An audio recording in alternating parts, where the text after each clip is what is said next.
Buenos días. Vamos a comenzar con la clase de 4 de septiembre, pero primero, como era la orden de coordinación, ¿verdad? Y ayer, bueno, muchos de ustedes han cumplido, pero nos faltan todavía que algunos realicen el llenado del formulario de vacunación, eh, indistintamente se hayan, digamos, eh, vacunado, ¿no? ¿No? Y mandar el formulario en una imagen, en una captura de pantalla, como han venido haciendo algunos compañeros. Y si ya han realizado su registro, pues entonces al volver a ingresar, seguramente les saldrá el mensaje de que ya han llenado el formulario, por lo que le hacen una captura de pantalla ahí también y lo mandan igual. Es un requerimiento desde el Ministerio de Educación y también desde la parte administrativa de nuestra casa de estudios, y seguramente es con alguna perspectiva de poder volver a la presencialidad o a la semipresencialidad, así que bueno, es algo importante, ¿no? Y es también un deber formal que nos están imponiendo, así que nos vamos a dar unos 10 minutitos más para que aquellos compañeros que no han compartido todavía o no han llenado el formulario así lo hagan, y luego continuamos con la clase. Sí, si hay alguna duda, creo que han levantado la mano. Doctor, disculpe, ¿y si no nos hemos vacunado y hemos llenado el formulario de igual manera, no hay problema? No, no pasa nada. Es solamente para un tema estadístico, seguramente. Así, o sea, la orden era llenarlo indistintamente se hayan vacunado o no, ¿no? Y eso nada más. No, no tiene ninguna repercusión más allá de, digamos, del tema estadístico, ¿no? No tiene nada que ver con otros temas académicos ni nada de eso. Ah, ya, muchas gracias, doctor. Y otra preguntita, disculpe, no sé si le llegó mi tarea. Sí, ahorita puedo estar revisando eso más bien hasta que estén llenando el formulario, ¿no? Por Eh, favor, doctor. Aquí estamos, del tema número 3.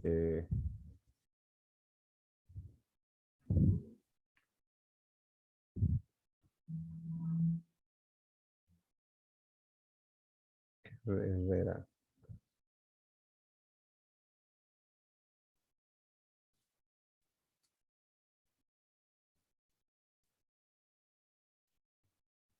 Sí, aquí está para calificar. Así que, todo bien. Muchas gracias, doctor. Sí, no, no se preocupe. Ahora, bueno, nos daremos ese lapso de tiempo. Hasta mientras pueden poner también su nombre en el chat grupal de acá del Zoom y para contabilizar la asistencia. Y esperamos unos 5 minutitos, un poco más, a que algunos compañeros que faltan puedan enviar la parte esa del formulario.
Bueno, entonces vamos continuando con el avance de la materia, ¿no? Ojalá que, bueno, hayan podido algunos completar con el formulario, ¿no? Para cumplir con este deber formal que se nos ha impuesto desde el ministerio, tanto para alumnos como para docentes, así que todos ya hemos llenado. Entonces vamos continuando con lo que estábamos llevando de los tributos, ¿no?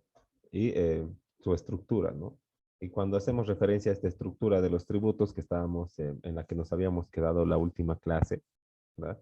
Estamos haciendo referencia a la estructura de cualquier tipo de cobro que el Estado de cobro regular que el Estado impone a los particulares, ¿verdad?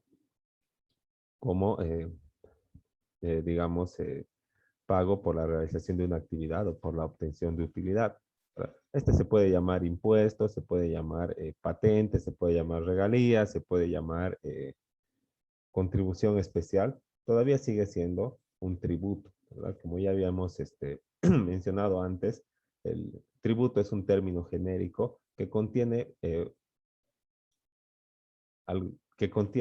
muchas otras especies, entre ellas, ¿verdad? Muchas especificaciones, entre ellas los impuestos, ¿verdad? Y los otros tipos de tributo que acabábamos de mencionar, ¿no? Así que todos estos tributos o estos cobros tienen esta misma estructura, ¿verdad?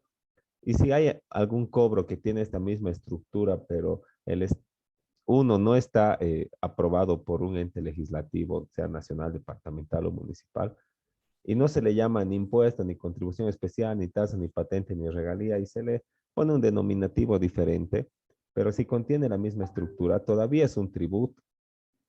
Y si todavía es un tributo, tiene que mantener el principio de legalidad, ¿verdad? Tiene que ser creado por un órgano legislativo competente para realizar este acto, y si no ha sido creado de esa manera, aunque tenga otro denominativo, ¿verdad? Este cobro llega a ser pues inconstitucional y merecería un recurso para que deje de ser aplicado. Entonces, vamos retomando, ¿no? Lo que era la estructura. Habíamos visto lo que es el hecho generador definido de manera taxativa por el artículo 16 de nuestro Código Tributario, Ley 2492, ¿verdad? En el que señala que es el presupuesto de naturaleza jurídica o económica expresamente establecido por ley para configurar cada tributo y cuyo acaecimiento origina el nacimiento de la obligación tributaria, ¿no? Entonces, es un acto, ¿verdad? Obviamente eh, cuya realización hace que yo tenga la obligación de pagar impuestos con todas las formalidades que tenga, ¿no? Cada uno de los tributos, ¿no? Entonces, la realización de este acto tiene que estar expresamente establecida por ley, definida como un hecho generador de algún impuesto, ¿no? Y dice de naturaleza jurídica o económica, porque puede ser la obtención de utilidad, ¿verdad? Un acto de naturaleza netamente económica, o puede ser jurídico, como por ejemplo la transmisión de un derecho, como es el derecho de propiedad, digamos, por la declaratoria de herederos, ¿no? Tengo que pagar impuestos, pues, ¿no? Impuesto a a la transmisión gratuita de bienes, ¿no? Entonces, el, cuando se exterioriza este acto por parte del particular, a esa persona natural o jurídica, por sus propios actos, tiene la obligación de pagar. Es un hecho, o bueno, es un acto que hace nacer la obligación tributaria, cuya realización está totalmente desprendida de toda voluntad de la administración o del Estado, ¿verdad? El Estado solo te dice, si vendes, pagas, ¿no? Aquí, como en el IVA, ¿verdad? Dice, créase el impuesto al valor agregado que se aplicará sobre las ventas de bienes, los contratos, las importaciones. Importas, pagas, vendes, pagas, contratas, pagas, ¿no? Pero no te dice, no te obliga particularmente a realizar uno de esos actos, ¿no? Entonces, de manera independiente, o sea, independientemente a toda voluntad estatal o de la administración, vos realizas el acto, recaes en el hecho generador y ¡boom! Tienes obligación de pagar, ¿no? Entonces, eso es el hecho generador, ¿no? Ese acto que da nacimiento a la obligación tributaria, que tiene que estar expresamente definida en una norma, ya sea nacional, departamental o municipal. Y tiene sus aspectos más significativos, ¿verdad? Como es el aspecto material, la definición del hecho generador sin ambigüedades, ¿verdad? Como está acá. Las ventas de bienes muebles situados o colocados en el territorio del país, ¿no? O sea, todos los bienes muebles que vendas dentro del territorio nacional tienen que pagar IVA, ¿no? Sin ambigüedades. Subjetivo, identifica al obligado ante el hecho generador, ¿no? ¿Quién es obligado? Pues el que vende, ¿verdad? Si la venta es el grabado. Acá está. Son sujetos pasivos. En la forma habitual, el que se dedica a la venta. Después, ¿qué más dice? Aspecto temporal. ¿Cuándo acaece el hecho generador? ¿No? Nacimiento del hecho imponible. En el caso de la venta, en el momento de la entrega del bien o acto equivalente que suponga la transferencia del dominio, o sea, la transmisión de la posesión, ¿no? Porque estamos hablando de bienes muebles, ¿verdad? No estamos hablando de bienes sujetos a registro, como los inmuebles y los automóviles y las motocicletas, digamos, que son muebles sujetos a registro. Después, espacial, lugar donde se realiza o el alcance del tributo. Este puede ser nacional, departamental o municipal. En este caso, el IVA es de alcance nacional, ¿verdad? Y dice, créase en todo el territorio nacional, ¿verdad? Podría ser municipal, como el impuesto municipal a la propiedad de bienes inmuebles o a la propiedad de vehículos automotores, ¿verdad? Que es de alcance mucho más limitado territorialmente que el IVA. Entonces, esos son los aspectos del hecho generador. Luego está la materia imponible, que son los elementos o los objetos que componen o sobre los que se siente el tributo y que componen eh, el, el acto, ¿verdad? Que da nacimiento a la obligación, o sea, que componen el hecho generador. En el caso de las ventas, por ejemplo, ¿verdad? Si el hecho generador es la venta, entonces la materia imponible son los bienes que estamos vendiendo, sobre los que se va a calcular el impuesto, ¿verdad? Entonces ya tenemos el hecho generador que es vender, ¿verdad? Sabemos que la materia imponible son los objetos que estamos vendiendo, ¿no? Todo eso de acuerdo a ley, no estamos en temas económicos, ¿no? Y luego tenemos la base imponible, ¿verdad? La base imponible es el valor del bien o de la materia imponible, ¿verdad? Su valor monetario, sobre lo que se va a calcular. El hecho generador es vender. ¿Qué vendes? La materia imponible, ¿verdad? ¿Y qué es la base imponible? El valor expresado en una cantidad líquida de esa materia imponible. Se llama base imponible. ¿Qué quiere? ¿Por qué se llama base imponible? Porque es la base de cálculo para el impuesto, ¿no? La base imponible consiste en la cuantificación de la materia imponible, dice, en términos monetarios. Es el objeto de medida de la valoración, ¿no? Entonces, por ejemplo, tú has vendido una polera, ¿verdad? Has vendido, recaído en el hecho generador. ¿Qué has vendido? Una polera. ¿Cuánto vale la polera? Ponte unos 100 pesos, ¿no? Ese valor, esos 100 pesos, o sea, la cuantificación de la polera, ¿verdad? Esa es la base imponible, porque sobre esos 100 se va a calcular el impuesto, ¿verdad? Sobre esos 100 te van a cobrar 13% de IVA, sobre esos 100 te van a cobrar 3% de IT, ¿no? Y al respecto del artículo 42 de nuestro código tributario, ¿no? Señala, pasado ahí, el artículo 42 establece que la base imponible es la unidad de medida, valor o magnitud obtenida de acuerdo a normas legales respectivas sobre la cual se aplica la alícuota para determinar el tributo, ¿no? Entonces, bueno, la unidad de medida, dice, valor o magnitud, ¿verdad? A veces de la que estábamos hablando es una unidad de valor, ¿verdad? La polera vale 100 pesos y sobre esa base imponible te cobran sobre ese valor, ¿no? Pero a veces no te cobran sobre el valor, ¿verdad? ¿Qué pasa cuando importas licor, ¿no? Paga un impuesto especial que se llama impuesto a los consumos específicos, o ICE,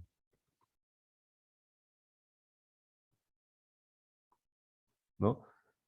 Y vamos a ver, acá está, el impuesto a los consumos específicos. Que, por ejemplo, veremos los cigarrillos, ¿dónde estás?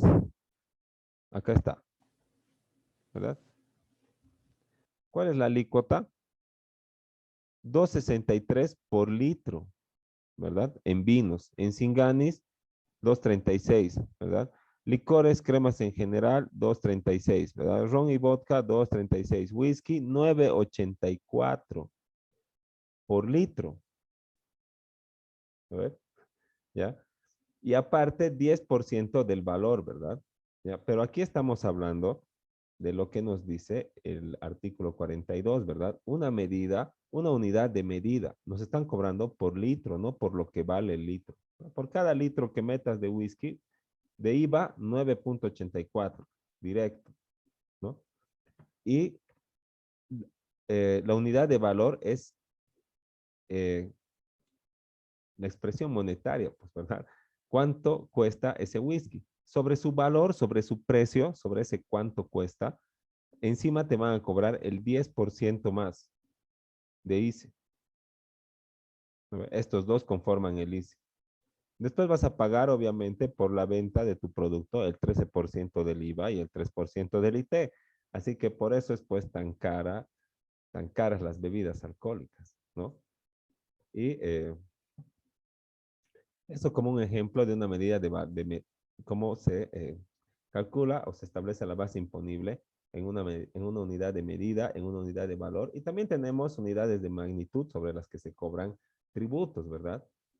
Y bueno, una unidad de magnitud es pues el metro cúbico, ¿verdad? De gas que se exporta, ¿ya? Pero bueno, no se me ocurre ninguna otra más. Seguramente existen otras medidas de magnitud también sobre las que se cobran tributos, ¿no? Y además están obtenidos, dice, de acuerdo a normas legales, porque está en la ley, pues hemos visto, ¿verdad? El, el ICE está, la ley misma, ¿verdad? La norma legal, como señala el artículo, está estableciendo el cobro, ¿no? O la base imponible, está estableciendo sobre qué se va a cobrar, ¿no? Y también el monto que se va a cobrar. Entonces está obtenido de acuerdo a normas legales sobre la cual se aplica la alícuota, que es lo que vamos a ver ahorita para determinar el tributo a pagar, ¿no? Entonces, el, vamos viendo lo que es la alícuota, ¿no? Tenemos el hecho generador, hemos vendido, ¿verdad? ¿Qué hemos vendido? Una polera. ¿Cuánto costaba la polera? 100 pesos, ¿verdad? Ahora, sobre esos 100 pesos, ¿cuánto me va a cobrar el Estado? ¿Cuánto le voy a pagar como mi contribución al gasto público? ¿verdad?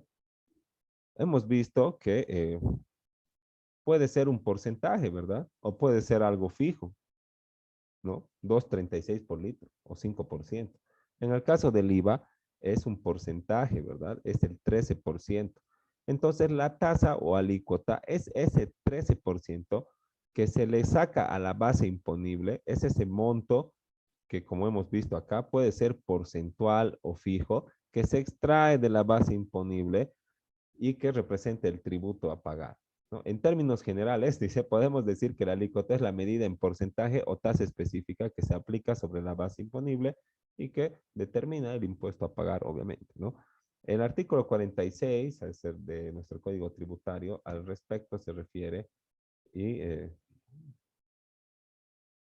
señala que la alícuota es el valor fijo porcentual establecido por ley, ¿no? Porque está ahí en la norma, que debe aplicarse a la base imponible para determinar el tributo. ¿Qué dice? Ah, por cada litro, ¿verdad? ¿Qué va a ser base imponible? El litro, ¿verdad? La unidad de medida. ¿Cuánto? Está 2.36. Has, has, has vendido 10 litros, 23.60, ¿no ve? Tasa porcentual sobre el valor, ¿verdad? A 5% sobre el precio de esto, ¿no? Entonces, esa es la tasa o alícuota, ¿no? Medida específica o porcentual, cantidad específica o porcentual que se aplica la base imponible para determinar el tributo a pagar, ¿no? Ahora, tenemos el, siguiendo con la estructura de los tributos, el sujeto pasivo, ¿verdad? Ya hemos visto qué es el hecho generador, ¿verdad? La venta, cuál es la materia, la polera, la base imponible, el precio, la tasa o alícuota, cuánto de ese precio yo le debo al Estado, porcentual o fijo, ¿no? Y ahora el sujeto pasivo, ¿quién le debe, verdad? ¿Quién es el obligado a pagar los tributos? ¿No? Ese es el sujeto pasivo. La persona natural o jurídica o sustituto dice obligado a pagar el tributo. Puede ser impuesto, patente o cualquier otro tipo de tributo, ¿no? Entonces el código tributario, cuando define al sujeto pasivo, ¿no? Lo hace aquí en el artículo 22 y señala que es sujeto pasivo el contribuyente, dice, o sustituto del mismo, quien debe cumplir las obligaciones tributarias establecidas conforme dispone el código y las leyes, ¿no? Entonces, ¿quién es el sujeto pasivo? El que tiene que cumplir las obligaciones, tanto materiales como formales, ¿no? Porque hay varios tipos de obligaciones, o bueno, hay una cantidad, hay una gama de obligaciones que se dividen entre materiales y formales, y todas esas tienen que cumplir el sujeto pasivo, sea el determinado por ley o sea su sustituto, ¿verdad? Eso dice el código tributario, ¿no? Entonces, ¿quién es el determinado por ley? En este caso, que estábamos viendo del IVA, ¿verdad? Vámonos ahí.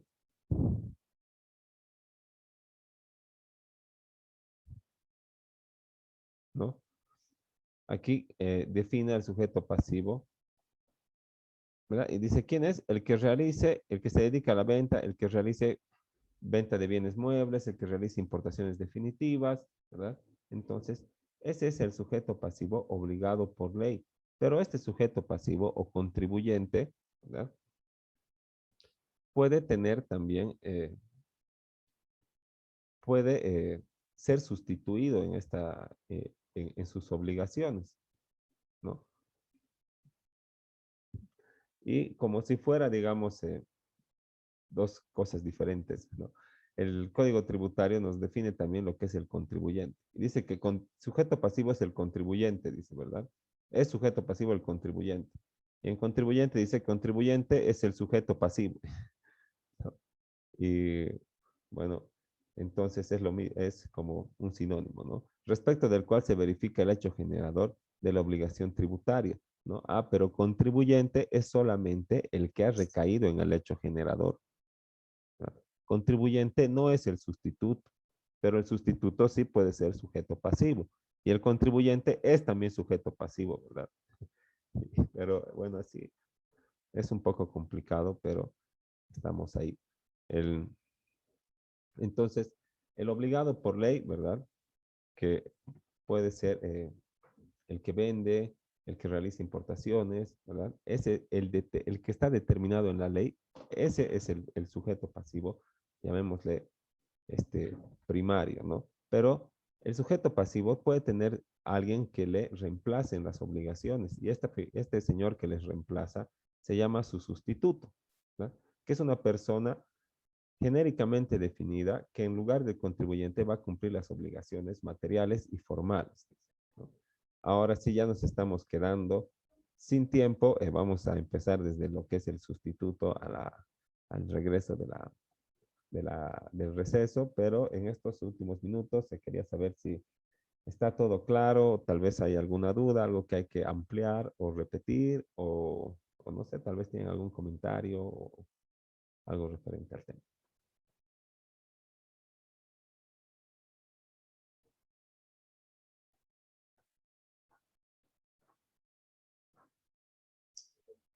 Creo que está todo claro, doctor. Bueno, entonces, como está todo claro, ¿no? Y vamos a eh, irnos al receso y en 5 minutitos se les comparto el enlace para seguir con esto de los tributos, que es un poco complicado y enredado, pero es importante de verdad entenderlo. ¿no? Entonces vamos al receso y en 5 minutitos continuamos. Hasta luego. Está bien, doctor, gracias.